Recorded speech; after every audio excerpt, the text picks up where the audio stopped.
అధ్యక్ష, ఇది నాకు ఒక ఎమోషనల్ మూమెంట్. ఎందుకంటే 2019 నుంచి అమరావతి మీద శాసన సభ్యులు, శాసన మండలి సభ్యులు అందరం పోరాడాం, అరుదుకు ఉద్యమం చేశాం. అధ్యక్ష, ఆనాడు జై అమరావతి అన్నందుకు కౌన్సిల్లో నా పైన దాడి చేశారు సభ్యులు కూడా. ఇక్కడ వీడియో నేను చూపిస్తాం జరిగింది. టీవీలో చూపిస్తే కరెక్ట్ కాదని నేను చూపించలేదు, కానీ అనేక మంది సభ్యులు చూశారు. నా ఫోన్ లాక్కునేదానికి ట్రై చేశారు, నా కాగితాలు లాక్కునేదానికి ట్రై చేశారు, అవమానించడానికి ట్రై చేశారు అధ్యక్ష. కానీ నిజం నిప్పు లాంటిది ఈరోజు నిజం గెలిచింది అధ్యక్ష.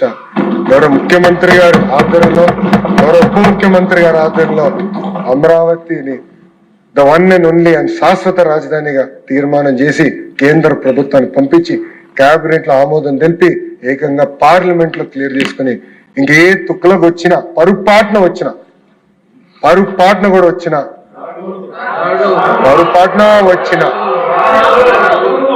మార్చలేరు అధ్యక్ష ఈ రాజధాని.